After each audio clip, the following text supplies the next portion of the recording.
Senate will come to order. Chaplain Dr. Barry Black will lead the Senate in prayer.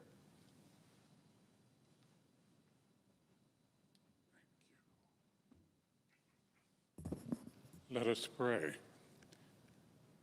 Lord God, you are holy, and we daily experience the unfolding of your prevailing providence.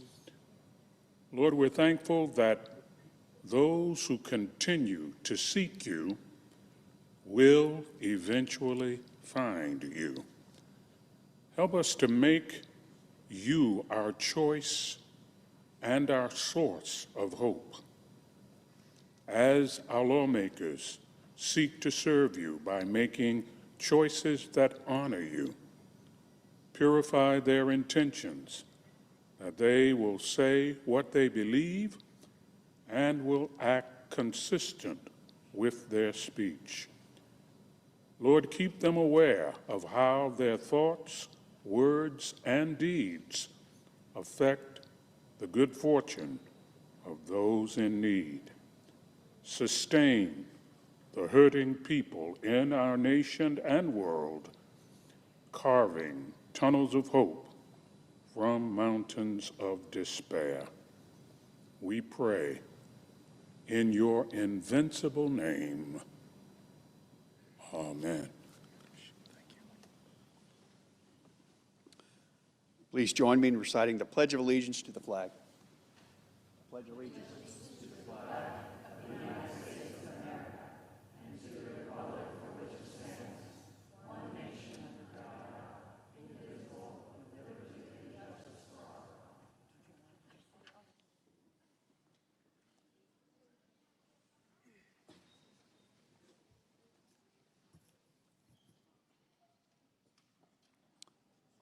The clerk will read a communication to the Senate. Washington, D.C., September 8, 2025. To the Senate. Under the provisions of Rule 1, Paragraph 3 of the Standing Rules of the Senate, I hereby appoint the Honorable Ted Budd, a senator from the state of North Carolina, to perform the duties of the chair. Signed, Chuck Grassley, President pro tempore. Under the previous order, leadership time is reserved. Morning business is closed. Under the previous order, the Senate will proceed to the executive session and resume consideration of the following nomination, which the clerk will report. Nomination, the Judiciary, Edward L. Artau of Florida, to be United States District Judge for the Southern District of Florida.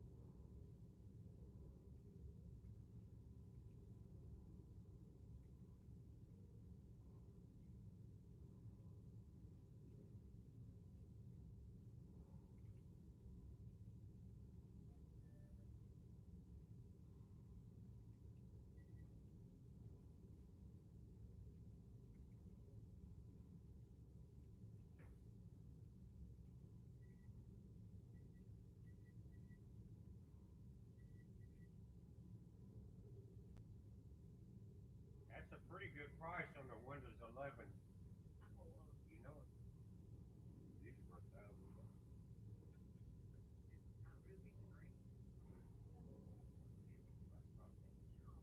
I did. I just moved it a little closer.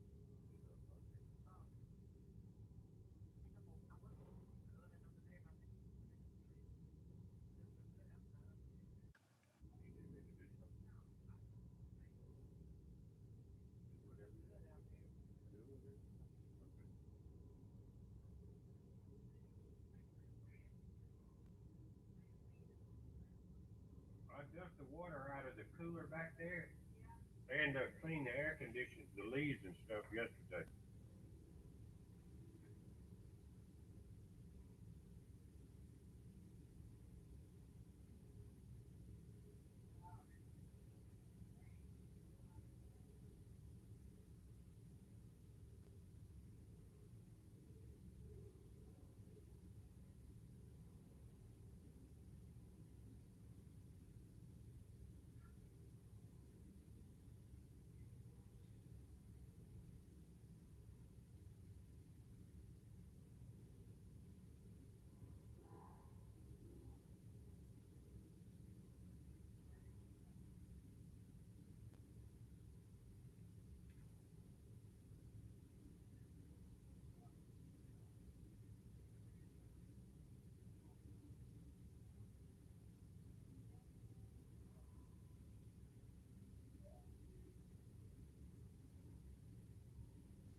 I need to change this properly.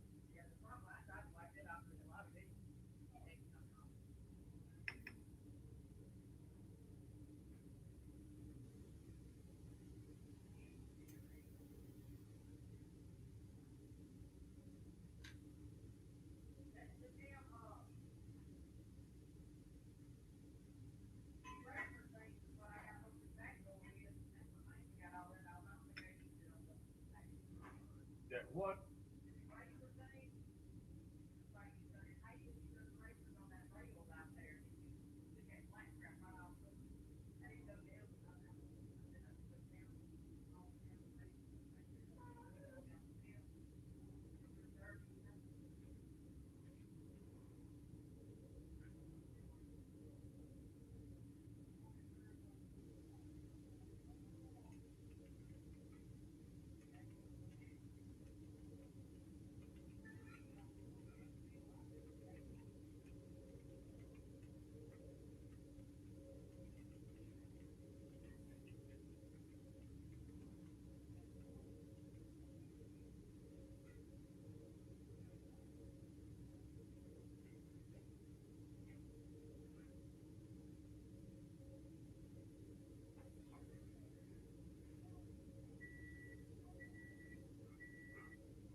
Mr. President.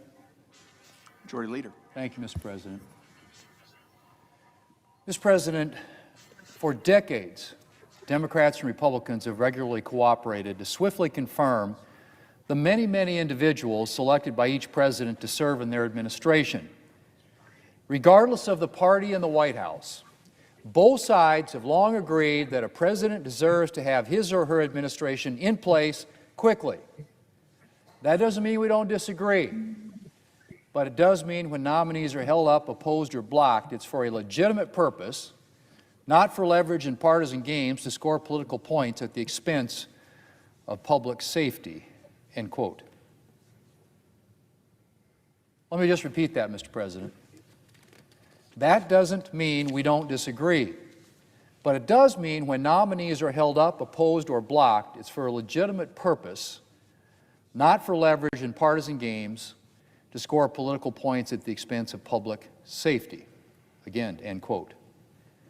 Now, Mr. President, none of those words are original to me. So far, I have simply been quoting the Democrat leader from back in 2022. But his words perfectly summarize the long-standing tradition of the Senate, a tradition that Democrats have destroyed this year. Mr. President, the Democrat leader correctly stated, and again I quote, "For decades, Democrats and Republicans have regularly cooperated to swiftly confirm the many, many individuals selected by each president to serve in their administration," end quote. Now, on a practical level, that's looked like expediting individual nominees and blocks of nominees by using unanimous consent or voice vote, which a way, as you know here in the Senate, Mr. President, of moving things along more quickly. During President George H.W. Bush's 4 years in office and President Clinton's first 4 years, both presidents had 98% of their civilian nominees, get this, 98% confirmed through unanimous consent or voice vote. George W. Bush, President Bush, and President Obama both had 90% of their civilian nominees confirmed by unanimous consent or voice vote in their first terms. And then we get to President Trump's first administration. Democrats, upset at the president's election, introduced an unprecedented new level of partisanship into the historically bipartisan confirmation process, forcing time-consuming votes on civilian nominees who would once have gone by unanimous consent or by voice vote. But even so, Mr. President, despite this new level of partisanship introduced by Democrats, both President Trump in his first term and President Biden had more than half of their nominees confirmed by unanimous consent or voice vote. Well, fast forward to today. President Trump has been in office for 8 months, and he has not had one single civilian nominee confirmed by unanimous consent or voice vote. Not one. Democrats have dragged out the process of every single nominee, even on nominees they ended up voting for by large margins. It's Trump derangement syndrome on steroids, Mr. President. That's right. Trump derangement syndrome on steroids. If this were a matter of historically bad nominees, as the Democrat leader tried to claim, then Democrats wouldn't be voting for a number of these nominees in committee or supporting them on final passage. No, Mr. President, this isn't about the quality of the candidates or any other substantive issue. This is simply the world's longest, most drawn-out temper tantrum over losing an election. Democrats can't stand the fact that President Trump was elected. And so they've destroyed decades upon decades of Senate precedent and turned a historically bipartisan process into an exercise in petty partisanship, an exercise in petty partisanship that is doing a profound. Because, of course, Democrats' actions have consequences. First and foremost, those consequences are delays in filling essential positions throughout the administration, in our government, the people's government. Empty desks do not help the government function, and unnecessary delays rob a duly elected president of the team he needs to carry out his responsibilities. Dragging out confirmations also ties up the Senate floor. As the senior senator from Minnesota said last year, in what I would say were much less dire confirmation circumstances, and I quote, "As the Senate spends more of its time working on nominations, this leaves less time for legislating on issues that are important to the American people," end quote. Well, thanks to Democrats' historic obstruction, that is even more true today. We are, in fact, as the senior Democrat from Minnesota said, at risk of becoming, and I quote again, a full-time employment agency, end quote. Mr. President, this situation has become unsustainable. To clear the current backlog of nominees on the calendar and in committee, we would need to take another 600 votes before the end of the year. Now, let me just repeat that to put it into context. To clear the current backlog of nominees on the calendar and in committee, we would need to take another 600 votes. Now, to put that number in perspective, that's more votes than this record-breaking Senate has taken all year up until now. And again, that's just for nominations that have already been sent to Congress, not those that are going to be forwarded and that we're going to have to process here additionally on top of the 600 votes between now and the end of the year. There literally are hundreds more nominations to come from the administration. So if Democrat obstruction continues, as Democrats have made abundantly clear that it will, there is no practical way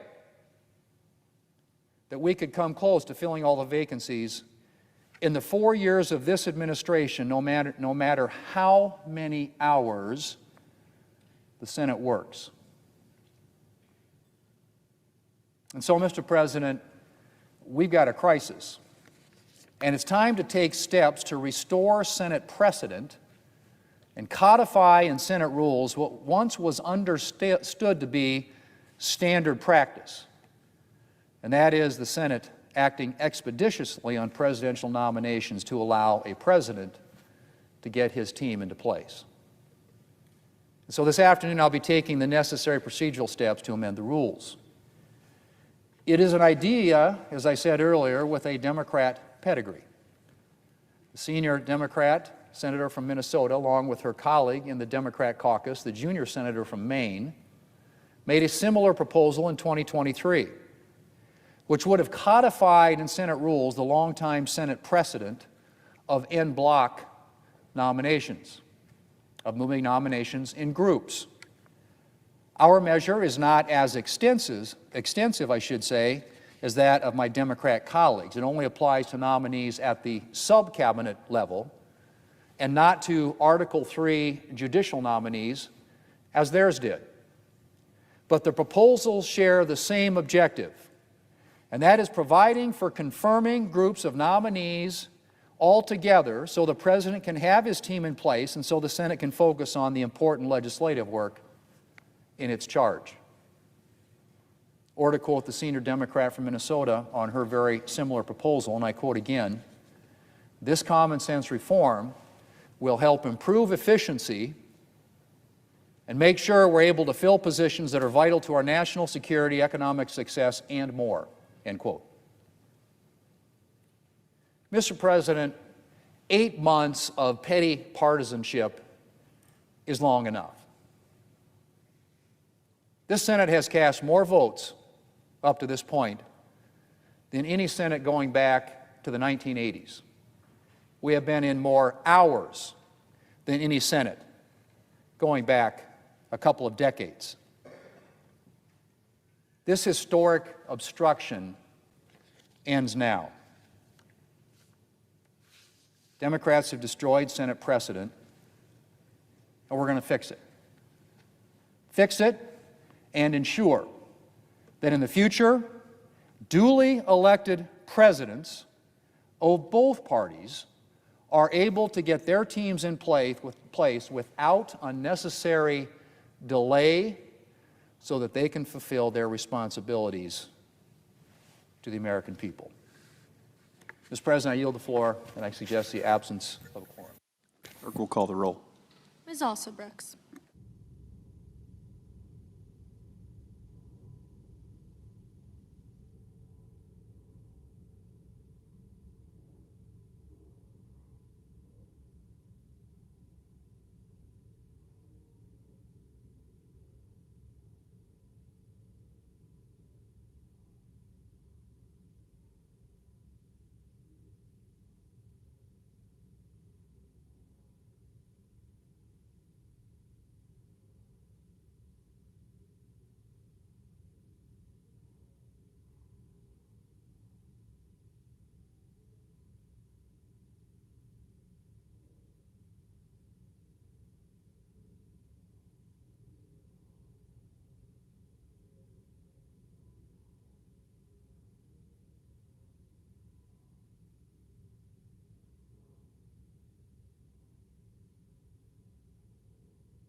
to surrender Congress's constitutional powers over the executive and enable Donald Trump and his evil minion, Russell Vogt, as they illegally cancel and steal congressional-approved funding.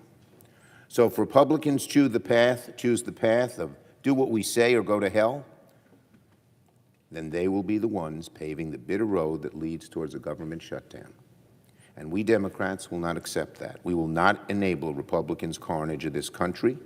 We won't bail Republicans out as the cost of health care, groceries, school supplies, rent, electricity, automobiles all go up and up and up. We still have some time to avoid that dismal outcome. We Democrats don't want to see a government shutdown. But avoiding one means Republicans have to show they are serious about having real, substantive, serious negotiation. This week, we need to see signs from Republicans that they are serious about avoiding a shutdown or time will run out. And the American people will know Republicans will be responsible if a shutdown. Now on judicial nominations. This one's that the nominees for the federal bench have gone so low, but under Donald Trump's leadership, his lack of morality, his total egotism, his total self-servingness, they have. Listen to this one, this nominee, Mr. Artow. And this is why Democrats are demanding historical levels of scrutiny. Because that scrutiny reveals all of the corruption going on behind the scenes, just what we learned about Mr. Artow, today's nominee. It's one of the most blatant cases of quid pro quo I have ever seen.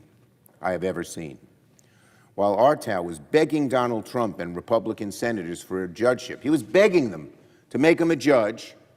He was at the same time part of a panel of judges in Florida hearing Donald Trump's defamation case against the Pulitzer Prize Board. This guy sues everybody. That's been his MO for decades. He tries to scare people with idiotic lawsuits that have no basis in law. Well, in this case, he was suing the Pulitzer Prize Board in a case of defamation.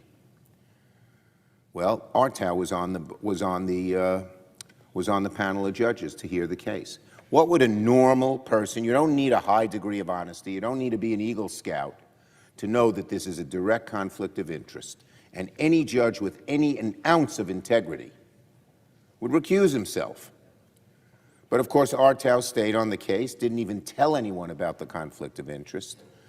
And surprise, surprise, surprise, Artow ruled in favor of Trump. These are the kind of sleazy people Donald Trump wants on the bench. He has no principles. He has no regard for the rule of law. He picks people who have blind obeisance to him. He will bow down to the king. That's not what judges are supposed to do. That's not what nominees to departments are supposed to do. And he doesn't care if the people he picks are corrupt. He doesn't care if they're liars. He doesn't care if they lack any principle, sense of integrity, fidelity to rule of law. One quality only. Are they pro-Trump? Will they do whatever he wants? That's good enough for a gavel and a robe in this Trump world. And it's good enough for our Republican colleagues who just go along with all of this, knowing how wrong it is, and shrugging their shoulders out of fear, obeisance, or some other untoward emotion. The Senate should reject Mr. Artow today. And I'd also like to say a few words today about the step Leader Thune is expected to take later this evening to begin changing Senate precedent and to go nuclear yet again on nominations. At the end of the last work period, Democrats were working in good faith with Republicans on nomination package to move through this chamber. Senator Thune was very involved. He seemed very willing to come up with an agreement. And then at the last minute, of course, Donald Trump said, literally, to me, go to hell. And the talks fell apart. Was there any integrity? Was there any backbone? Was there any strength to say to Trump, we have an agreement, take a walk? No way. And so now, rather than giving those talks another chance, Republicans would rather change how the Senate operates to weaken this chamber's traditional and powerful sense of deliberation. And if Republicans go nuclear, The historically bad nominees we've seen so far under Donald Trump will get only worse. Let me say that again, because this is the crux of the matter. We all know what horrible nominees he puts up. As I said before, like with Mr. Artown, no sense of integrity, no sense of rule of law, just bow down to Trump. Well, the kind of people confirmed by this chamber this year have been unprecedentedly bad, beyond the pale. Scandal after scandal, expose after expose. Many of them are far worse than any group of nominees we've seen before. Trump has made a mockery of the nominations process. He lacks any sense of principle. He doesn't care if the people he picks are unqualified, if they're liars, if they're corrupt. Sometimes it's almost as if the more corrupt, the better, because then Donald Trump will totally control what they do. It's as if he wants the Senate to confirm people willing to lie for him, to even cheat for him. He wants people who are willing to stand up for him without question. Loyalty is the only quality he seeks, and to hell with the rest. And if you don't debate nominees, if you don't vote on individual nominees, if there's not some degree of sunlight, what will stop Donald Trump from nominating even worse individuals than we've seen to date, knowing this chamber will rubber stamp anything he wishes? I say to my Republican colleagues, think carefully before taking this step. If you go nuclear, it's going to be a decision you will come to regret. I yield the floor. Note the absence of I yield the floor.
Democratic Whip. I ask consent the quorum call be suspended. Senate is not in a quorum call. Good to know. Thank you, Madam President. Madam President, this past Saturday, the President of the United States of America posted a shocking, grotesque message on social media. Accompanied by an AI-generated image of military helicopters flying over a burning Chicago skyline with explosions in the background, the President of the United States posted that he, quote, loves the smell quote, Chicago is, quote, about to find out why it's called the Department of War.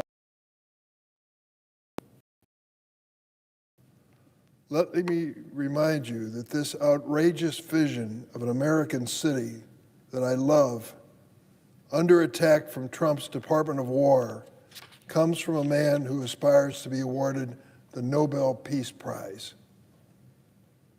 President Trump attempted to walk back his comments yesterday. But let's be clear. The President of the United States essentially declared war on an American city, a city I'm honored to represent. He may think it's a joke. To me, it's no joke. It is unprecedented and dangerous threat by a president against American people. What is the limit to his power, and where is the line to be drawn if a president is able to go to war against a city he also represents? I cannot imagine. But even if we put this aside for a moment, let's consider the justifications President Trump is using for his threat of a beefed-up immigration raid and deployment of the National Guard in the city of Chicago. He claims these extraordinary steps are aimed at reducing crime and getting violent criminals off the streets. Mr. President, you want to reduce crime in Chicago and across this country? Count me in. Let me give you a few ideas of things that you can do as President of the United States which can make a serious difference. Number one, when we take a look at the guns used in crime in the city of Chicago, guess what we find? A large percentage of them comes from a neighboring state of Indiana with lax laws when it comes to background checks on purchases of firearms. If we get a little tougher and we have actual background checks, we're going to keep guns out of the hands of criminals. That's something you can do, Mr. President. You can show some leadership. And when it comes to fentanyl and narcotics, guess what we find? 70% of the crime guns in Mexico are coming in there from the United States. Our gun dealers are selling guns to the cartels in Mexico, which are using them to gun down police and military in Mexico. What an outrage. Why don't we do something about that, Mr. President? It might actually reduce crime.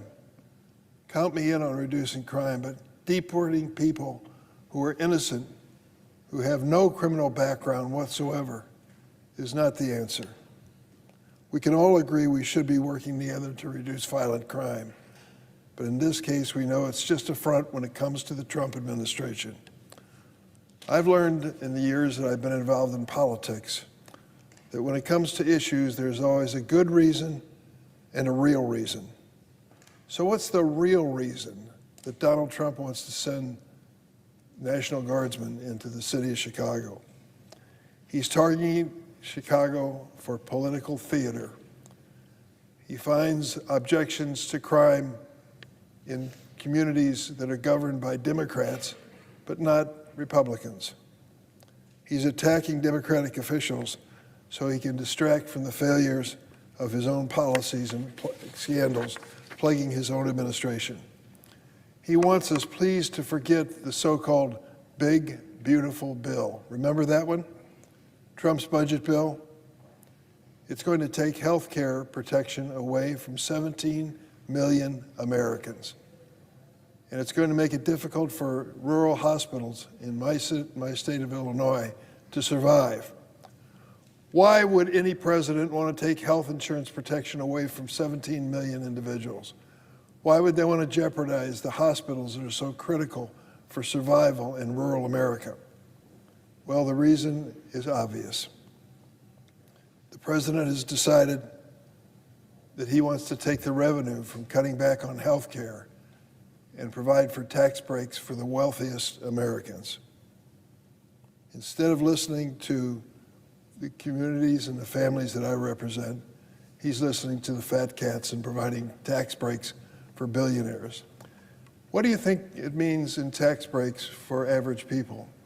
Let's assume you're on the low end of income earning $35,000 a year. How much is the Trump tax break for you? It turns out to be $3 a week. $3 a week. And what if you happen to be Elon Musk, a billionaire with unestablished limits of money that he has raised? We don't know how much it's worth. But how much is the tax break going to be worth, the Trump tax break for Elon Musk? It's going to be worth $30,000 a week. $3 for the family struggling, $30,000 for Elon Musk. For what? I don't know why. Now, when it comes to the subject of these raids, National Guard and other units of government, There's been a lot of speculation about what the president actually is going to do in his so-called Operation Midway Blitz. So here on the Senate floor, let me set the record straight as to what I know, where it stands. Earlier today, when the administration announced they're calling Operation Midway Blitz in Chicago to crack down on undocumented immigrants with criminal records. However, if their DC experience is any indication, we know most of the people that they'll arrest have no criminal background. They're not rapists, terrorists, murderers, or criminally insane. So this weekend I traveled to the Naval Station, Great Lakes, with Senator Tammy Duckworth and Representative Brad Schneider. There were reports that DHS intends to use the Navy base to assist in these raids. There were concerns that the federal government would operate a sort of deportation command center out on the base. At a productive meeting with leadership on the base, we were assured that the base would not be used as a detention center for detainees. Here is what happened as part of that federal assistance request. The base will provide parking, office space, and the ability to store certain non-lethal munitions for the DHS through October the 5th. Most importantly, the service members at Naval Station Great Lakes will not be aiding in these raids. Naval Station Great Lakes is known to every Navy family. Every recruit to the Navy goes through training at the Great Lakes. Each Thursday, there is a celebration of the completion of their 9 weeks of training. And families come from all over the United States to celebrate their son or daughter who is becoming part of the greatest Navy in the world. That's what they do and do so well and have for decades. Most importantly, the service members of Naval Station Great Lakes will not see the recruitment and training of these young sailors suffer any blow because of the Trump crazed idea of invading the city of Chicago. I've been honored to represent Great Lakes as senator from the state of Illinois and to provide it with the support and resources needed to train the recruits who walk through those doors. My concern is to make sure that no exercise of political theater by the current president was an obstacle to the mission at that base. That appears to be the case, but I'm going to continue to closely monitor the situation. However, as part of our visit to the base, we asked to meet with the Department of Homeland Security, which is going to rent an office building for 30 days. We wanted to get firsthand from them what was going to happen in that operation. The expenditure of federal funds for purposes which we were going to ask them to explain. Do you know what the response was of the Trump Department of Homeland Security when we went to the actual naval base, to the office building which they have rented and is supposedly using as part of this invasion of Chicago? They closed the building. They locked it so we couldn't go inside and announce they were taking administrative leave and would be unavailable to even discuss with us what they're going to do.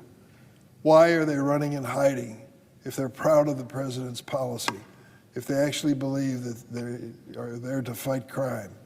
I think they know better. They know the politics of this situation. They locked the doors and they refused to make anyone available to 2 senators and a congressman representing that area. They fled so we could not conduct oversight of their secretive effort, and it certainly begs the question, what are they trying to hide? We now have a better understanding of exactly what they want to do. It's all politics. In addition to our visit to Naval Station Great Lakes, I've been seeking answers to the potential military employment because the people of Chicago, and I do, have a right to know. That's why I've used all my tools at my disposal to get to the bottom of this, despite roadblocks by the administration. Last week, I sent a letter to Attorney General Bondi, Secretaries Noem and Hegseth, and FBI Director Patel, requesting immediate information regarding the increased law enforcement and potential military presence in Chicago. I sent a letter to my colleague and friend on the Senate Judiciary Committee, Chairman Grassley, requesting an immediate hearing on President Trump's threats to deploy the military to Chicago and other American cities. If this president and this administration want to join in fighting crime on a cooperative, bipartisan basis, count me in. But political theater, visions of Chicago being blown up by a Department of War, I want no part of it. As this situation unfolds, my office remains in constant contact and coordination with state and local officials, community leaders, and my colleagues in Congress. I'll continue to provide updates to Illinois as we learn more. These are scary times. The president is using fear to deflect and drive a wedge among us. Unfortunately, he seems to be succeeding to some extent. But the people of Chicago won't take kindly to a bully and a wannabe dictator. On Saturday evening, thousands of marchers peacefully passed by Trump Tower and filled the streets of Chicago to make their voices heard. They were clear in their call. Mr. President, do not send the military here for political purposes. I was happy to join in a parade in the Pilsen neighborhood of Chicago to celebrate Mexican Independence Day. These are good people, good families, hardworking, church-going, doing their best in a tough economy to survive. They are not a threat to anyone's safety, and they're certainly not the cause of crime in Chicago. At that celebration, there was an attendee by the name of Liliana. She felt it was important to come out on behalf of many who were scared to leave their homes. Standing on the sidewalk, she said, "We're here, we're not going away, no matter what generation, no matter what threat, no matter what president is in office, we're not going away." Thank you, Liliana. She's right. In the face of threats and intimidation, our immigrant community in Chicago as a whole will stand firm and stand tall. Let us join together as a nation to fight crime and to fight the gun epidemic that is part of violent crime. But arresting or deporting innocent families is not the way to fight crime. Madam President, I yield the floor.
Senator from Iowa.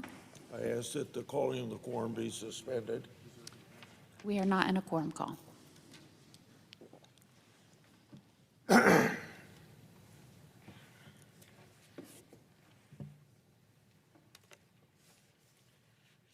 Madam President, for the second time in a week, I come to the floor to implore my Democratic colleagues to stop partisan obstruction of public safety officials. We have 10 highly qualified nominees on the Senate floor right now, waiting for confirmation. Several have blue slips from Democratic senators. All were reported to the floor by voice vote. There's no reason that we shouldn't get them to work for the American people today. As I explained just a few days ago, communities around our country are in desperate need of U.S. attorneys to protect the public and uphold the rule of law. 81% of the Americans think that crime is a large city in large cities is a major problem. If we can agree to put partisanship aside, this body can take a tangible step to address this today by confirming 10 qualified law enforcement officers to their posts. I'm disappointed that my Democratic colleagues have chosen to place partisan obstruction over public safety. I'm here again today to give my colleagues a chance to do the right thing. This blanket obstruction of all nominees is a misguided attempt to score political points. I know that several of my Democrat colleagues agree with me because just a few months ago, some of them stood on the Senate floor and made the same argument that I'm making today.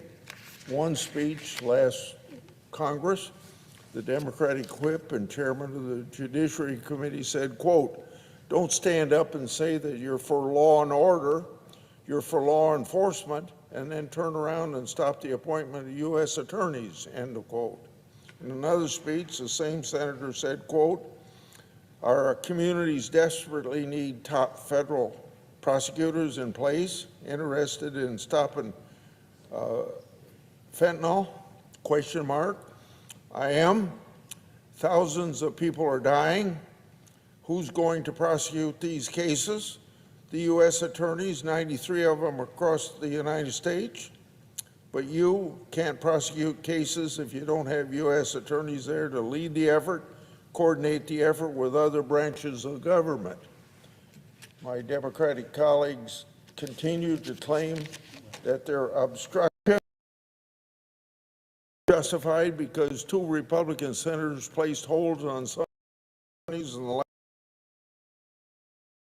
last administration. This compares one of the senators relented on his hold and allowed U.S. attorneys to be confirmed by voice vote. The other senator ultimately blocked 5 U.S. attorneys.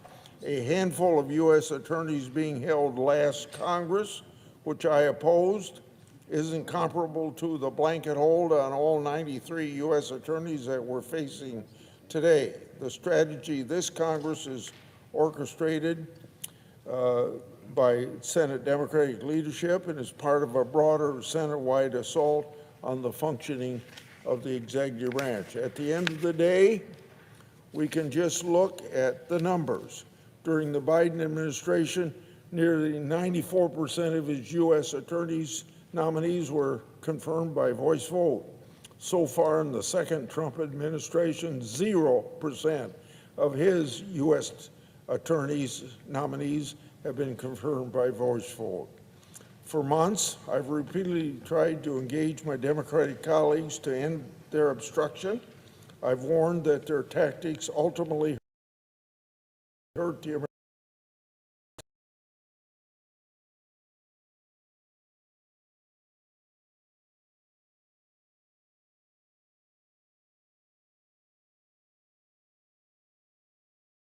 return to the president at the end of March. My colleagues haven't relented from that strategy, and I hope they'll relent today with my unanimous consent request. I mentioned last week that one of the U.S. attorneys being held up is Daniel Rosen, nominated for the District of Minnesota. Mr. Rosen was reported out of committee by voice vote.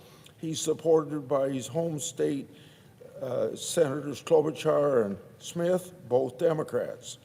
He's a qualified nominee. He should be responding to the horrific mass shooting of children at the Annunciation Catholic Church, but instead is languishing here on the Senate floor as a pawn for partisan obstruction.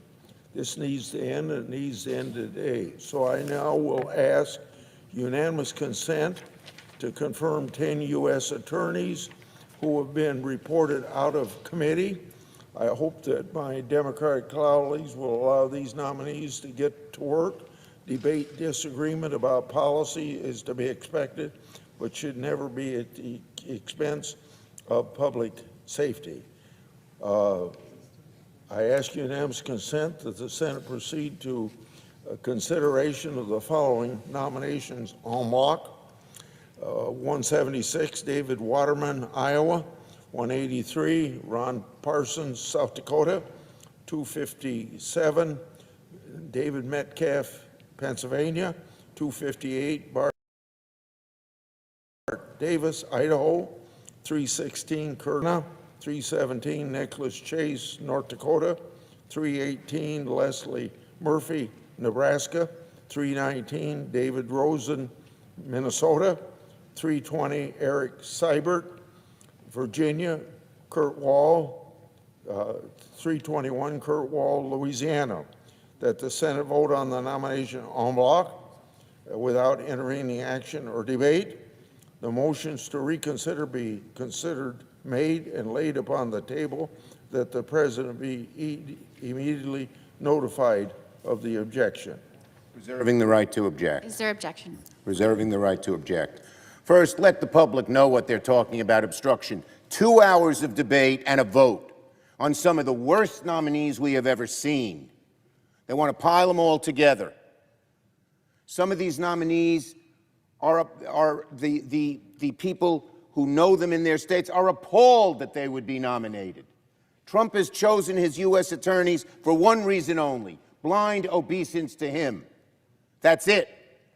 No rule of law, no independence. So of course our friends are afraid of 2 hours of debate and a vote, because so many of these nominees are so bad. Historical bad nominees deserve a historical response. So we wanted to come to an agreement with our colleagues to let some of the better ones through, but we couldn't. Not because of our Senate colleagues. Senator Grassley was involved, Senator Thune was involved. We were close to an agreement. And what happened? Donald Trump, who wants these horrible nominees, so many of them, said, "Go to hell." That's what he said. So instead of our Republican colleagues telling Donald Trump, "No, we can work out an agreement that's fair," they said, "Okay." They pulled back. And now what's their alternative? They're ready to detonate Senate precedent altogether and go nuclear on all the nominees. So much for oversight. And before they even do that, now they want to rubber stamp another round of nominees. No scrutiny, no debate. 2 hours of debate and a vote for someone as powerful as a U.S. attorney. Most Americans would agree that's the least we could do. The least we could do. So, no scrutiny, no debate, no consent from us. I want to be very clear. If my colleague from Iowa, who's a good man, wants to resume our negotiations, which we were ready to do, and he knows it, he was part of it, if he's willing to back off threats to go nuclear, we'll be open to having a conversation about a nominees package, including the ones on his list. We'll be open to negotiation just as we were at the end of July, when we were in that room right across the hall from here and ready to have an agreement, when all of a sudden Donald Trump says go to hell and the Republican leadership says, okay, we won't do it because he doesn't like it, even though he has historically bad, reprehensible nominees. So, if Republicans are dead set on going nuclear, we will not grant consent today. I object. Madam President. Senator from Iowa. Well, obviously, I'm disappointed that my request has been objected to. I hope today that we could set a new direction and put interest of the American people over partisanship. I want to offer to Senator Democratic leader an offer he shouldn't object to because it has both Republican and Democrat supports. If we can't agree to allow 10 U.S. attorneys who've been reported out of committee to be confirmed today, I'm going to make a more modest request. David Waterman is my pick to be U.S. Attorney for the Southern District of Iowa, highly qualified. He was reported out of committee by voice vote. No recorded objections. My state needs him to get to work. I initially recommended him to President Biden during the last administration, and he was nominated and reported out of committee last Congress. My Democratic colleagues have tried to justify their obstruction by pointing to the hold by then Senator Vance last Congress. Well, Mr. Waterman was one of the 5 U.S. attorneys returned to the president from that hold. So are we going to confirm a nominee who's been submitted to the Senate by 2 different presidents and reported out of committee twice? Seems to me like something the Democrats should not object to. Or are my Democratic colleagues going to continue the objection? Now, here's another one. They've got confidence, surely, in their 2 Democratic senators from Minnesota. I've already spoken about Daniel Rosen, but like Mr. Waterman, Mr. Rosen is well qualified to serve as U.S. Attorney for the District of Minnesota. He, too, was reported out of committee by voice vote, and he's supported by both home state Senators Klobuchar and Smith. Recently, so I encourage my Democratic colleagues to send a clear signal to the people of Minnesota that they think that they ought to have a law enforcement person at their side. The District of Minnesota needs its top federal prosecutor in place to preserve law and order, so we need to confirm Mr. Rosen. So I'm now going to ask unanimous consent to confirm Mr. Waterman and as U.S. Attorney for the Southern District of Iowa, and Mr. Rosen to be U.S. Attorney for the District of Minnesota. So I ask unanimous consent that the Senate proceed to the consideration of the following nominations in block. 176, David Waterman, Iowa. 319, David Rosen, Minnesota. That the Senate vote on the nominations en bloc without intervening action or debate. The motions to reconsider be considered made and laid upon the table, that the President be immediately notified. Is there objection? Reserving the right to object. I would, with respect, remind my colleague that all 3 of these people were on our list that we were negotiating and could have been passed with our agreement. Donald Trump said, quote, "Go to hell." You, Republican leader, backed off. So you could have had it done with an agreement, a bipartisan agreement, not a partisan agreement where the Republicans just choose whoever they want, no matter. So the bottom line, once again, is simple. You want to get these things done? Negotiate an agreement in a bipartisan way. Don't bow down to Donald Trump, who, as I said, has nominated for you the places, some of the worst nominees, the most conflicting we have ever seen. I object. Objection is heard. You can see the weakness of that objection, because here's somebody that's been nominated by President Biden and President Trump, and you have 2 Democratic senators supporting it. At least in those 2 instances out of 93 that are potentially on hold could go to do their job. I want to make one final request before I yield the floor. The Senate Judiciary Committee, in that committee, it's common practice to report certain nominees by voice for decades, particularly for non-controversial U.S. attorneys and U.S. Marshal nominees. Under my chairmanship, we only conduct voice votes with explicit consent of the ranking member, and we don't do them if there are any objections to so doing. Recently, I've heard concern that nominees reported out of committee by voice vote may be challenged or face additional obstructions on the floor to further derail the functioning of the executive branch. I sincerely hope this isn't the case. Voice votes are a long-standing practice of our committee and involve complete cooperation between the majority and minority party of the committee. On the Senate Judiciary Committee, despite our differences, the ranking member and I have a good working relationship. When we reach a bipartisan agreement about how to manage our committees consistent with our norms, I hope that every member of this body will respect this agreement. So this is my unanimous request. I ask unanimous consent that no point of order lie with respect to the following U.S. Attorney nominees reported out of the Senate Judiciary Committee by voice vote pursuant to explicit agreement between the offices of chairman and ranking member, whether those nominations are offered individually or pursuant to a resolution. David Waterman, Ronald Parsons, David Metcalf, Bart Davis, Kurt Alme, Nicholas Chase, Leslie Murphy, Daniel Rosen, Eric Siebert, and Kurt Wall. Is there objection? Reserving the right to object. Once again, negotiate in a fair, bipartisan way with us, and many of these things could be resolved. Do it in a partisan way, bow down to Donald Trump? No way. I object. I yield the floor.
Madam President. Senator from Nebraska. Thank you, Madam President. Madam President, we are living in a time of growing global unrest. China is accelerating its military buildup in the Indo-Pacific. And while I remain hopeful that President Trump can help broker peace between Presidents Putin and Zelensky, Russia's brutal war against Ukraine grinds on. That's why it's more important than ever that we invest in our service members, protect defense spectrum, drive innovation, and strengthen our missile defense systems. As a member of the Senate Armed Services Committee, I'm proud to report that this year's National Defense Authorization Act meets this moment. It includes key provisions I secured to modernize our nuclear deterrent and strengthen our national defense. As chair of the Strategic Forces Subcommittee, I fought to upgrade the National Nuclear Security Administration's infrastructure. The bill establishes an annual independent assessment of NNSA's progress towards modernization goals, ensuring our nuclear deterrent remains both effective and up to date. It requires the deployment of at least 400 intercontinental ballistic missiles across no fewer than 450 launch facilities, maintaining a force structure capable of deterring any nuclear-capable adversary. It authorizes more than $4 billion for the Sentinel Intercontinental Ballistic Missile Program, and it requires that it be fielded no later than September 30th, 2033. It accelerates the Sea-Launched Nuclear Cruise Missile Program, and it expands experimentation and prototyping authority to all combatant commands, including U.S. Strategic Command at Offutt Air Force Base in my home state of Nebraska. This is exactly the kind of strategic deterrence that makes our adversaries think twice and say, not today. This year's NDAA also safeguards critical defense spectrum. Some in Washington have suggested that the Pentagon is sitting on spectrum bands that could be better used for commercial wireless. That portrayal is both inaccurate and it is dangerous. The reality is these frequencies are not idle. They are the backbone of America's missile defense and intelligence systems. And we should not be allowing federal agencies to sell critical communication channels needed to carry out the Trump administration's priorities, including the Golden Dome Missile Defense Shield. That's why this year's defense bill prohibits any modifications to defense systems in these spectrum's bands, unless top Pentagon leaders themselves deem it absolutely necessary. Earlier this summer, I led the effort to secure, for the first time in law, a carve-out that prevents the Federal Communications Commission from auctioning or reallocating these bands for the next decade. The NDAA provision is consistent with these provisions, ensuring that we strike the right balance, unleashing American wireless innovation while never compromising our national security. We are also preparing for the threats that we cannot yet see. I secured provisions to assess the readiness of the National Disaster Medical System, to modernize our roadmaps for cloud migration and artificial intelligence, and to ensure that our intelligence community has the meteorological and environmental services that it needs. But all of these priorities mean little without investing in the brave men and women who carry them out. That is why I fought to authorize $19 million above the President's budget request to help recover and identify the remains of our fallen service members from past wars and conflicts. The United States military leaves no one behind.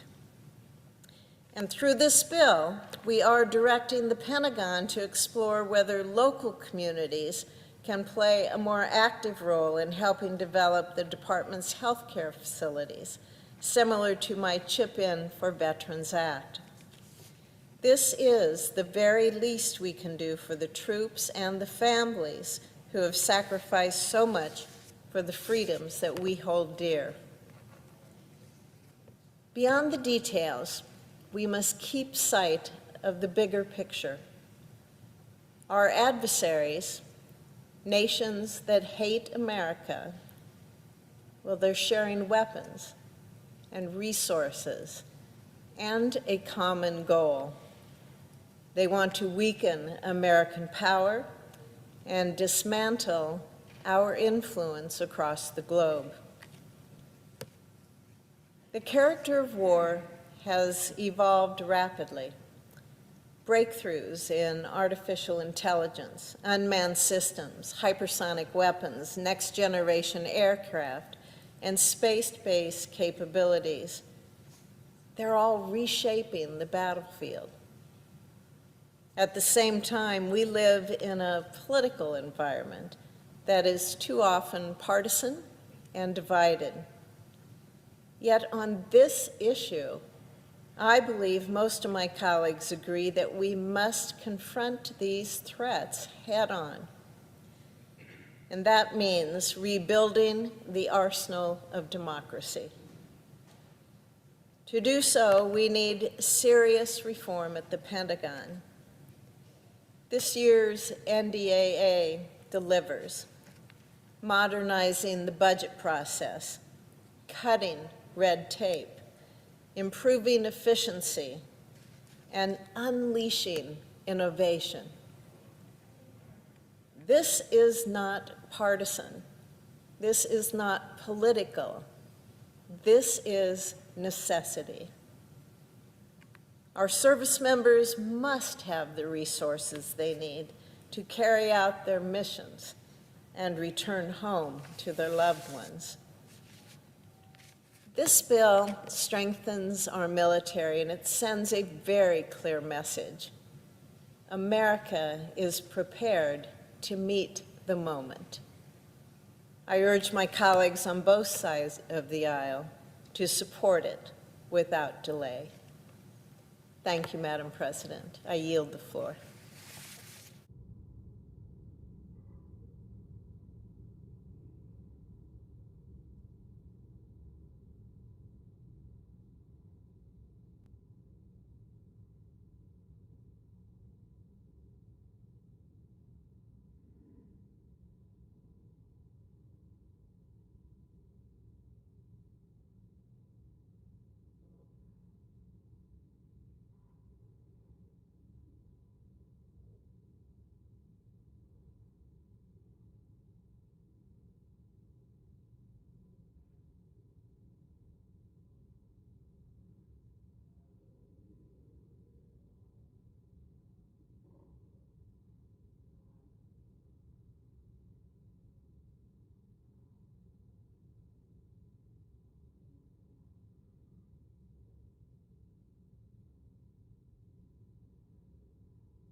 The question occurs on the nomination. Is there a sufficient second? There appears to be. Clerk will call the roll. Ms. Also Brooks, Ms. Baldwin, Mr. Banks, Mr. Barrasso, Mr. Bennett, Mrs. Blackburn, Mr. Blumenthal, Ms. Blunt Rochester, Mr. Booker, Mr. Bozeman, Mrs. Britt, Mr. Budd, Ms. Cantwell, Mrs. Capito, Mr. Cassidy, Ms. Collins, Mr. Coons, Mr. Cornyn, Ms. Cortez Masto, Mr. Cotton, Mr. Kramer, Mr. Crapo, Mr. Cruz, Mr. Curtis.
Mr. Daines, Ms. Duckworth, Mr. Durbin, Ms. Ernst, Mr. Fetterman, Mrs. Fisher, Mr. Gallego, Mrs. Gillibrand, Mr. Graham, Mr. Grassley, Mr. Haggerty, Ms. Hassan, Mr. Hawley, Mr. Heinrich, Mr. Hickenlooper, Ms. Hirono, Mr. Hoven, Mr. Husted, Mrs. Hyde-Smith, Mr. Johnson, Mr. Justice, Mr. Kane, Mr. Kelly, Mr. Kennedy, Mr. Kim,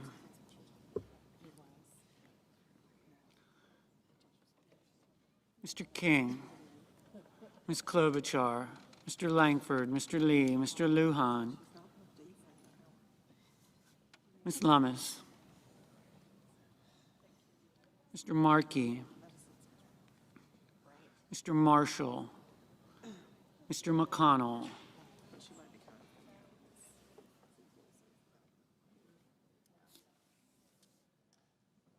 Mr. McCormick, Mr. Merkley, Mrs. Moody, Mr. Moran, Mr. Moreno, Mr. Mullen, Ms. Murkowski, Mr. Murphy, Mrs. Murray, Mr. Ossoff, Mr. Padilla, Mr. Paul, Mr. Peters, Mr. Reed,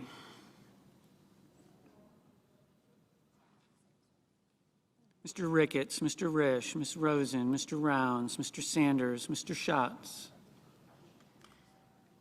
Mr. Schiff, Mr. Schmidt, Mr. Schumer, Mr. Scott of Florida, Mr. Scott of South Carolina, Mrs. Shaheen, Mr. Sheehy, Ms. Slotkin, Ms. Smith, Mr. Sullivan, Mr. Thune,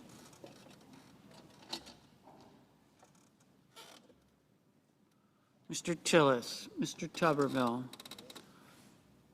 Mr. Van Hollen, Mr. Warner, Mr. Warnock, Ms. Warren, Mr. Welch, Mr. Whitehouse, Mr. Wicker, Mr. Wyden, Mr. Young.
Senators voting in the affirmative: Banks, Crapo, Curtis, Fisher, Graham, Husted, Hyde-Smith, Kennedy, Moody, Sullivan, Tuberville, Wicker.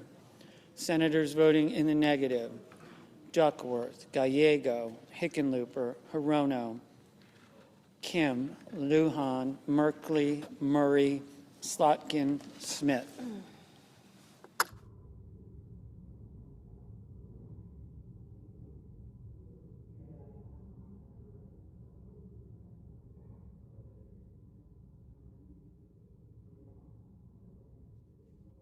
Mr. Peters, no. Mr. Kramer, aye.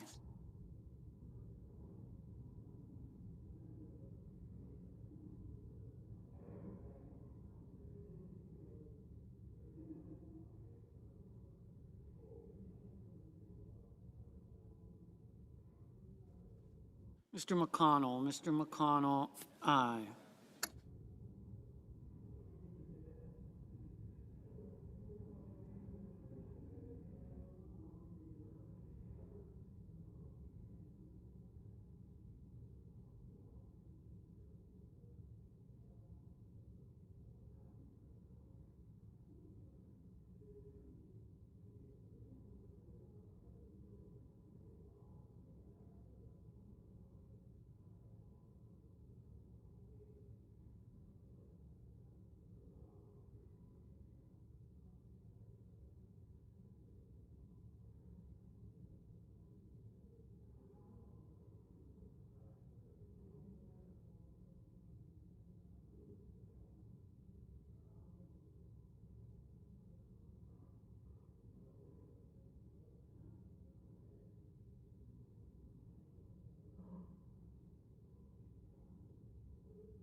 Mrs. Brett, aye. Ms. Collins, aye.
Ms. Lummis, aye. Mr. Kelly, no.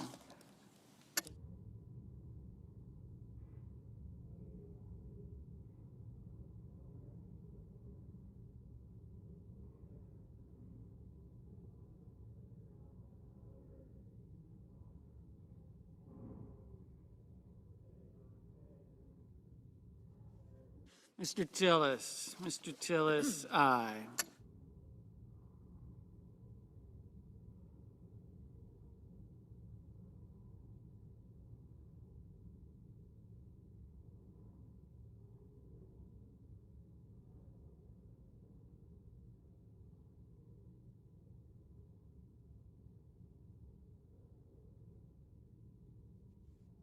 Mr. Johnson, aye. Mr. Coons, no. Mr. Padilla, no.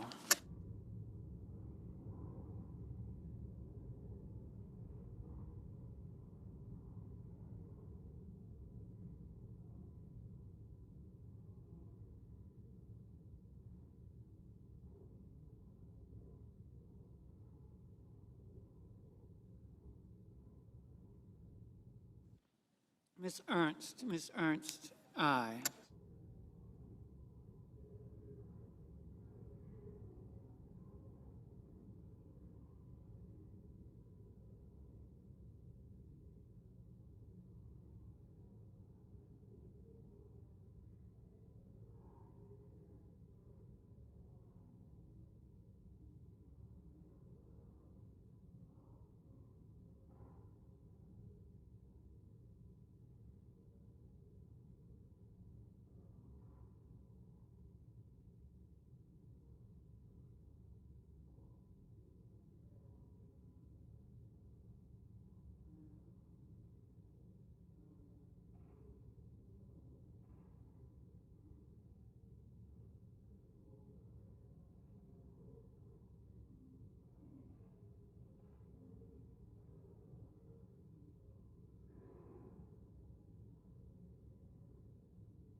Mr. Moran. Mr. Moran, aye.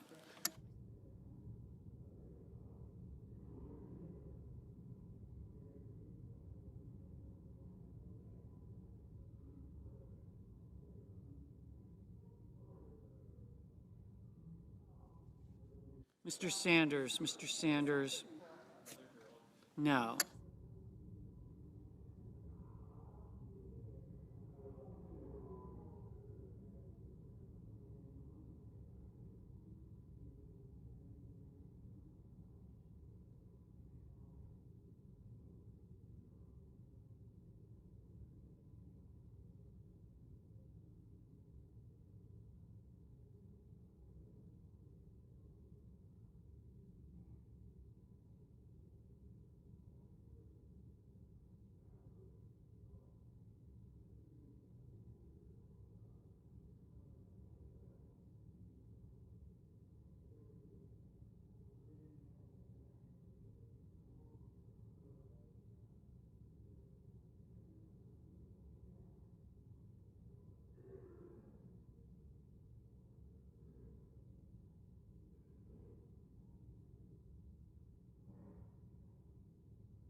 Mr. Fetterman, no.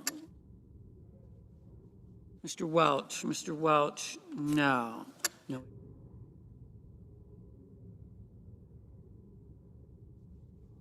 Mr. Scott of Florida, aye.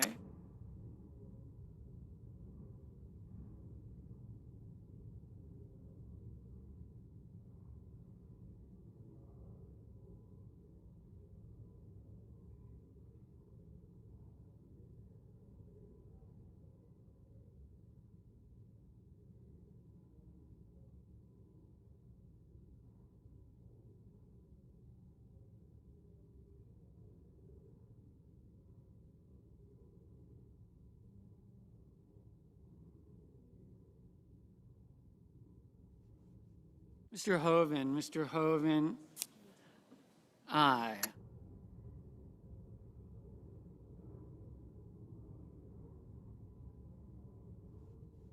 Mrs.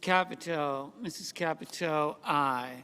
Mr. Daines, aye. Mr. Barrasso, aye. Mr. Cotton, aye. Mr. Grassley, aye. Mr. Heinrich, no.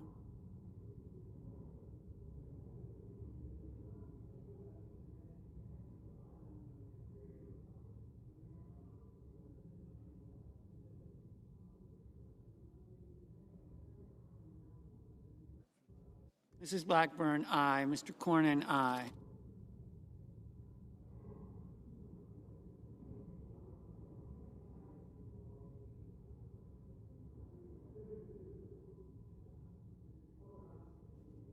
Mr. Paul, aye.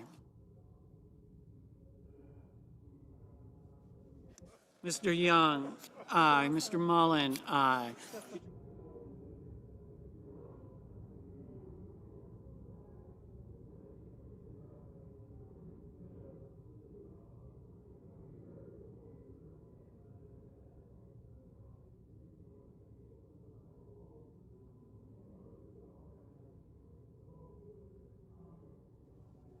Mr. Moreno, aye.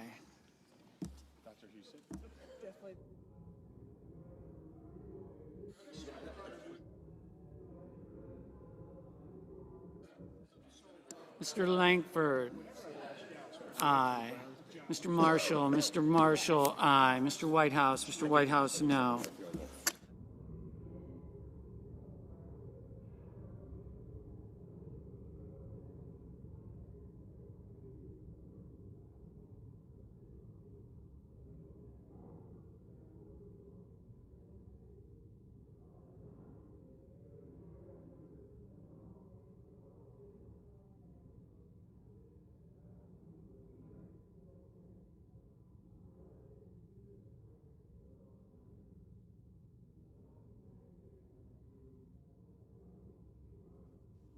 Mr.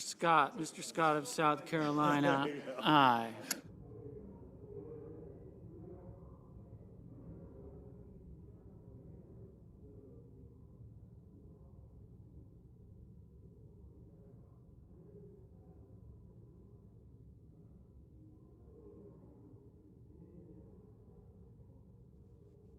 Mr. Ricketts, aye.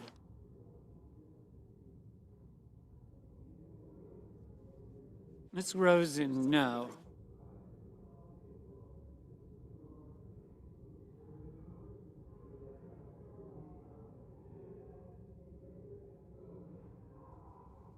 Mr. Lee, aye. Mr. Rounds, aye.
Mr. Reed, no. Mr. Warner, no.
Mr. Budd, aye.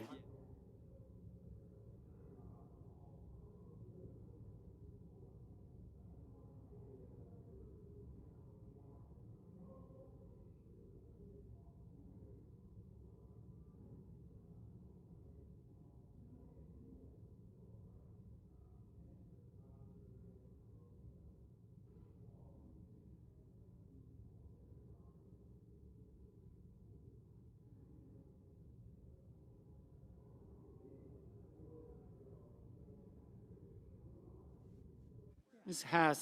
Hassan, no.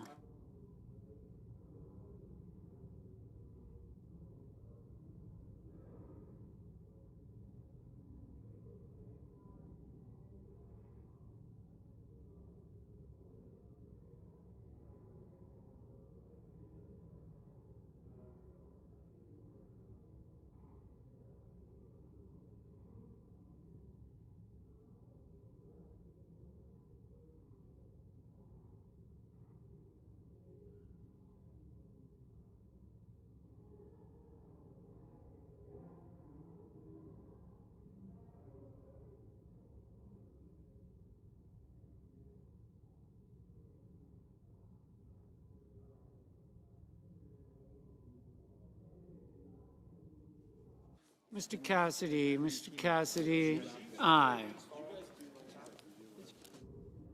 Mr. Blumenthal, no.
Mr. Murphy, no.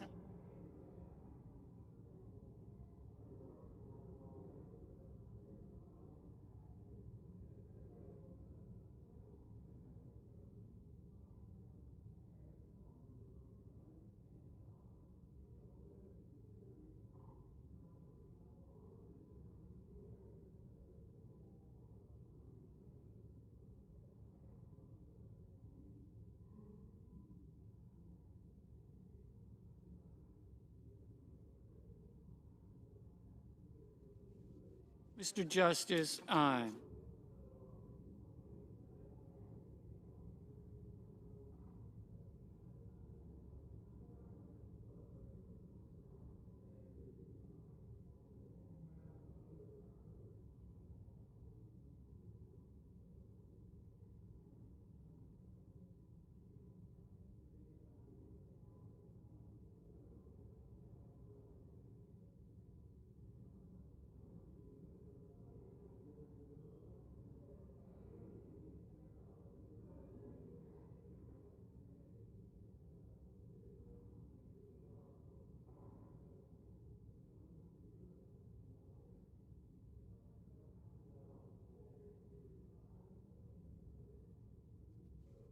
Mr. Bennett, no.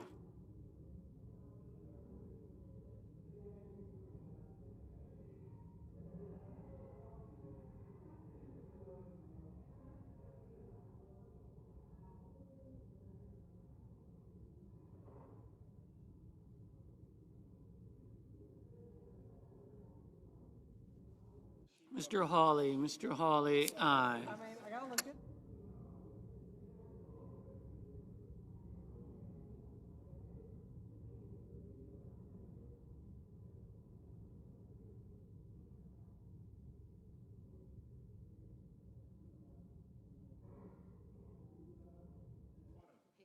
Mr. King, no.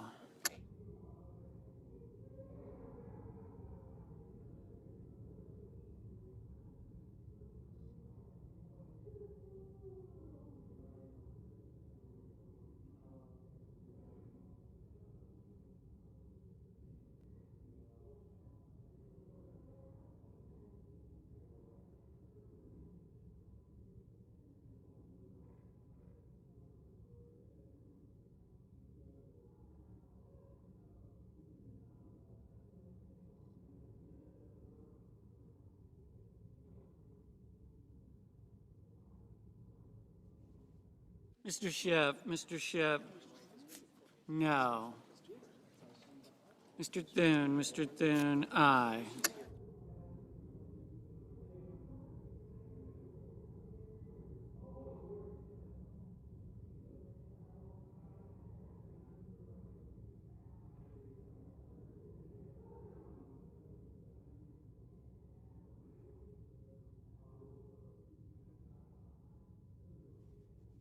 Mr.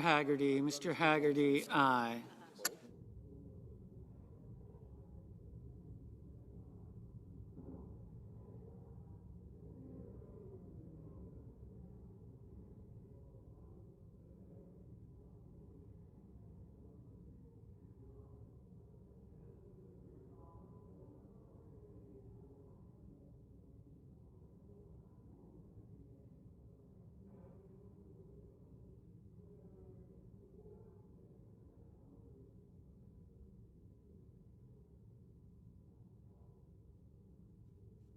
Ms. Cantwell, no.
Mr. Bozeman, Mr. Bozeman, aye.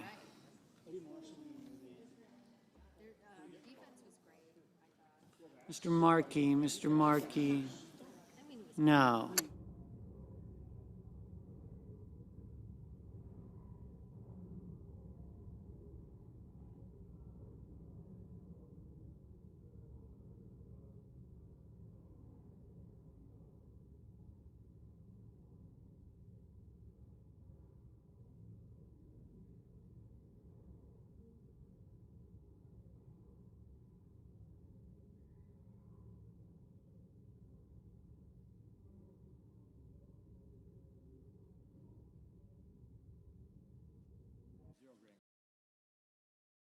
Ms. Warren, no. Mr. Durbin, Mr. Durbin.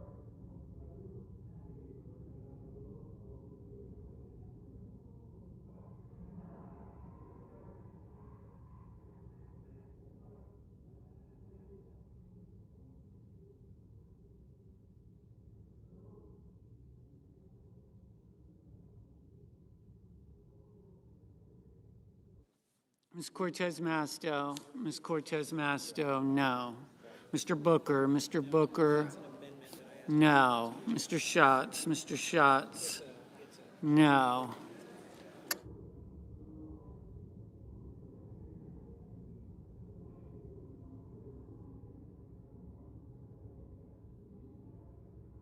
Mrs. Shaheen, no.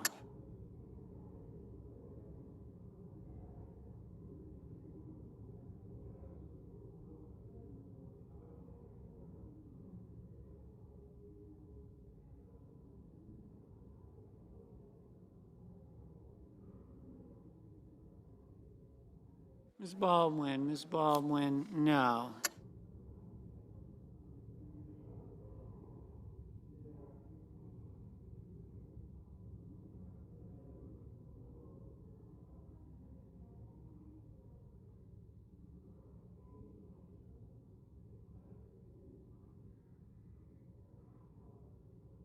Ms.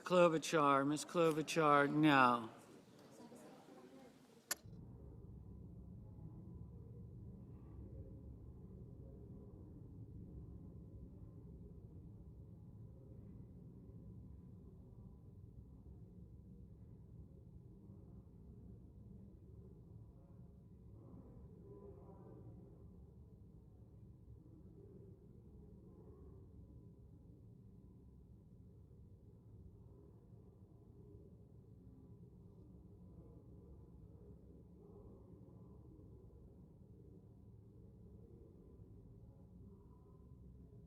Ms. Brooks, no. Mr. Warnock, no. Mr. Kane, no.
Mrs. Gillibrand, no. Mr. Schumer, no.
Mr.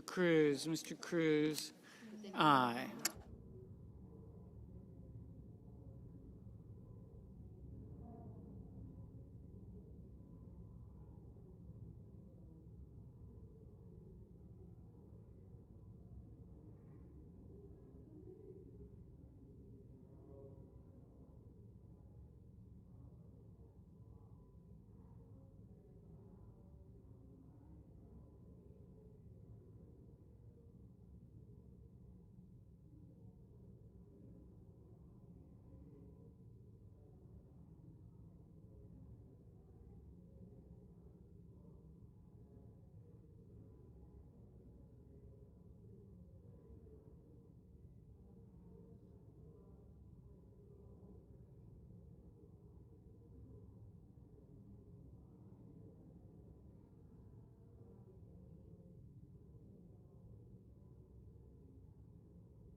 Mr. Sheehy, aye.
Mr. Schmidt, aye.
Well, ever since I left Congress, my trades are shit.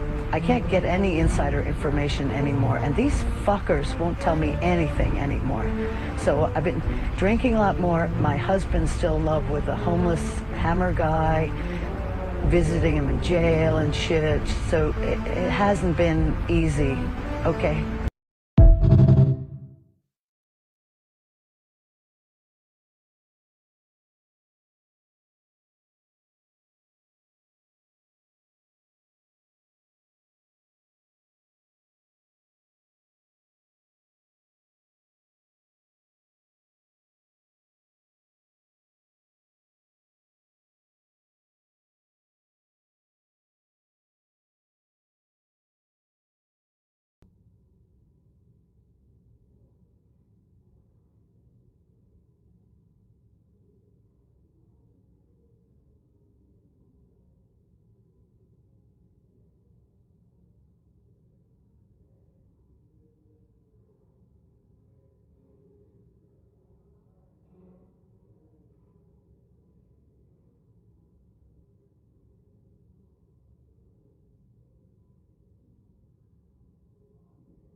On this vote, the yeas are 50, the nays are 43. The nomination is confirmed. Under the previous order, the motion to reconsider is considered made and laid upon the table, and the President will be immediately notified of the Senate's action. Mr. President. Majority Leader. Thank you, Mr. President. Mr. President, I sent an executive resolution to the desk for the consideration of certain nominations en bloc and ask for its immediate consideration. The clerk will report the title of the resolution for the information of the Senate. Senate Resolution 377, Executive Resolution authorizing the en bloc consideration in executive session of certain nominations on the executive calendar. Mr. President, in order to place the executive resolution on the calendar, I object to my own request. Objection having been heard. The executive resolution will lie over one calendar day. Thank you, Mr. President.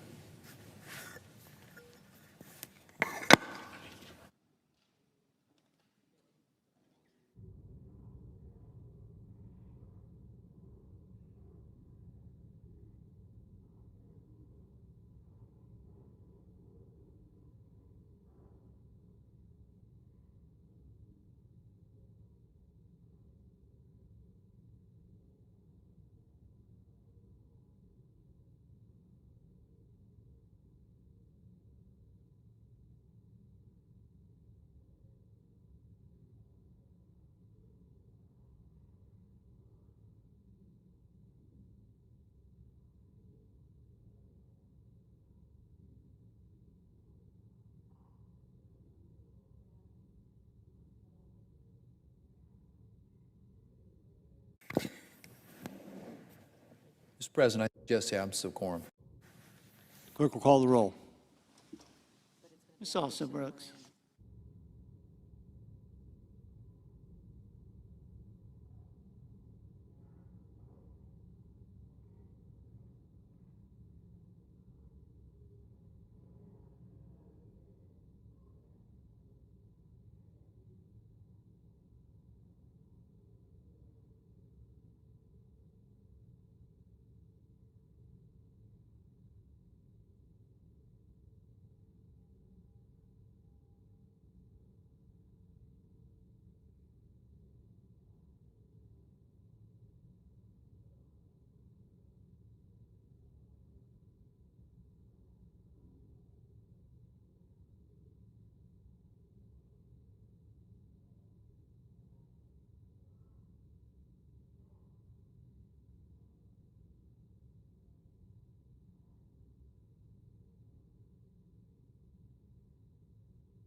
Mr. President, Senator from Kansas. I understand we're in a quorum call, and I ask unanimous consent that that quorum call be lifted. Without objection. Thank you, Mr. President. This evening, I want to recognize the upcoming anniversary of an important day in our nation's history, in our military history. September 9th marks the beginning of the Italian campaign of World War II in 1943, a campaign that was only successful because of the courage and sacrifice of hundreds of thousands of U.S. and Allied soldiers. I am introducing a resolution to establish September 9th as the National World War II Italian Campaign Remembrance Day to commemorate their value, their valor, and ensure their legacy endures for generations to come. 82 years ago, Allied forces launched Operation Avalanche, marking the start of the liberation of the Italian peninsula from fascist Nazi occupation. This military campaign was a testament to the unyielding resolve of U.S. forces and the strength of our foreign military alliances, united by a shared commitment to democratic ideals and fighting fascism. The Italian campaign was not just a series of joint and allied military operations. It was a stand against of despotism and defense of freedom we value, an important moment in our nation, in fact, in our world's history. The Italian campaign was fought across treacherous terrain from the shores of North Africa to the waters of Sicily, along rugged Alpha coast, which ultimately led to the liberation of Rome, that first major European city liberated during World War II. U.S. forces, alongside brave and committed global allied forces from over 10 nations, including Italian resistance brigades, faced grueling conditions, fierce combat, and severe material constraints. Battles such as Monte Cassino and Anzio stand as two of the most intensive of the war, costing countless lives. Today, fewer than 0.5%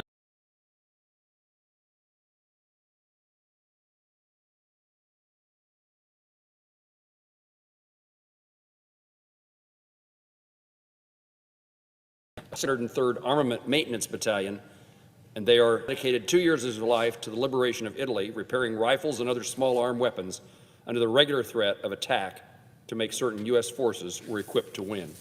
I'm joined in this resolution by my colleague from Florida, Senator Rick Scott, whose father also served in this campaign, in recognizing the personal and collective sacrifices of these heroes. The Italian campaign spanned 602 days, culminating in the surrender at Caserta, just north of Naples, on April the 29th, 1945, when nearly 1 million Axis troops capitulated, the largest surrender of German forces at that point in the war. The following day, Adolf Hitler's death marked the collapse of Nazi regime, a turning point that made possible by the military operations comprising the Italian campaign. This resolution acknowledges the tremendous and significant cost of the Italian campaign, with hundreds of thousands of U.S. and Allied casualties, many of whom rest in the serene and pristine American cemeteries across Italy. Our resolution reaffirms that the victory was driven by an unwavering force of will, ironclad military alliances, and the enduring power of democratic values and principles that remain vital in today's global conflicts. I hope my colleagues in the Senate will join me in honoring the memory of those who fought and died in the Italian campaign, salute those surviving veterans, and to recognize the families who carry on their legacy. Let us designate September 9th as National World War II Italian Campaign Remembrance Day to ensure their sacrifices are not forgotten and memorialized here on the floor of the United States Senate. Mr. President, I yield the floor.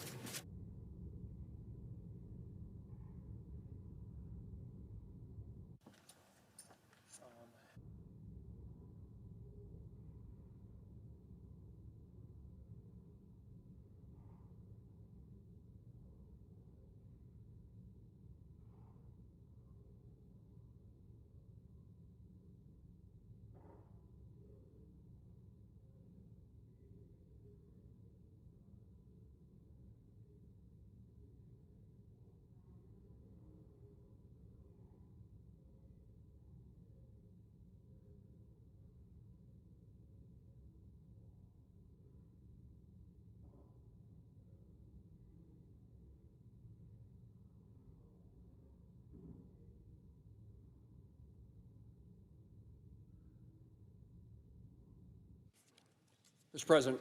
Senator from Kansas. Mr. President, thank you. I ask unanimous consent that the Senate resume legislative session and be at a period of morning business with senators permitted to speak therein for up to 10 minutes each. Without objection.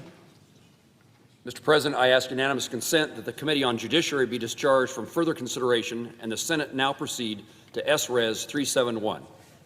The clerk will report. Senate Resolution 371, honoring the victims and survivors of the mass shooting at the Annunciation Catholic Church and School in Minneapolis, Minnesota. Is there objection to proceeding to the measure? Without objection, the committee is discharged. The Senate will proceed. Mr. President, I ask unanimous consent that the resolution be agreed to, the Klobuchar amendment to the preamble at the desk be agreed to, the preamble as amended be agreed to, and that the motions to reconsider be considered, made, and laid upon the table. Without objection. Mr. President, Senator from Kansas. I ask unanimous consent that the Committee on Banking, Housing, and Urban Affairs be discharged from further consideration of H.R. 452 and the Senate proceed to its immediate consideration. The clerk will report.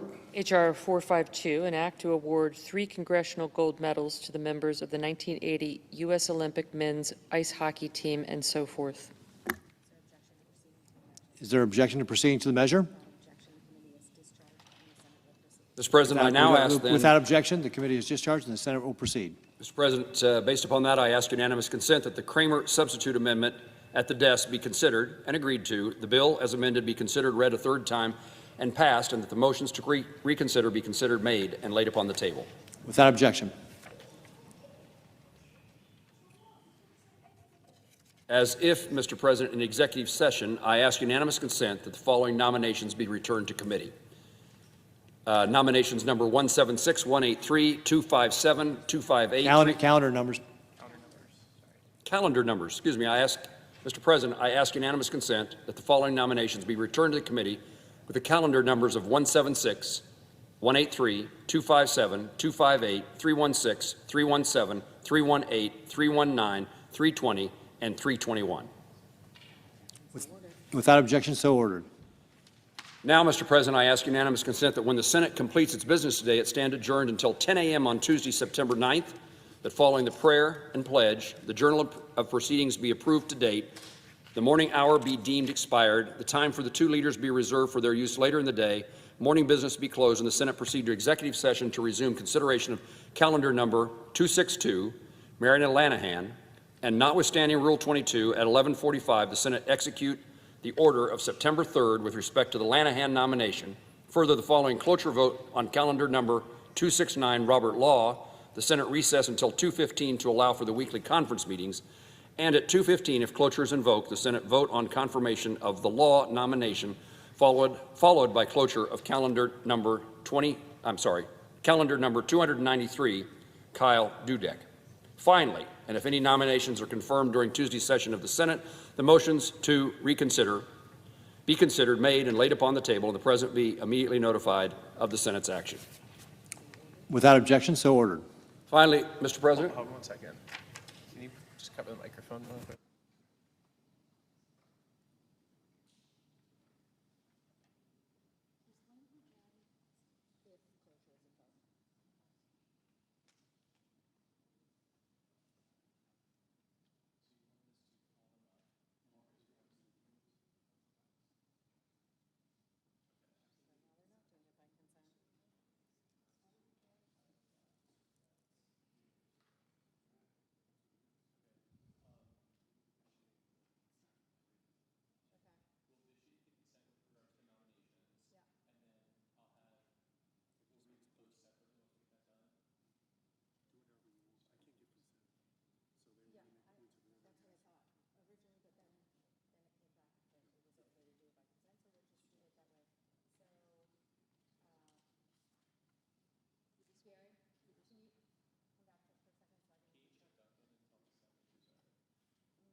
Mr. President, Senator from Kansas. I ask unanimous consent to vitiate the order with respect to the 10 U.S. attorneys agreed to just moments ago.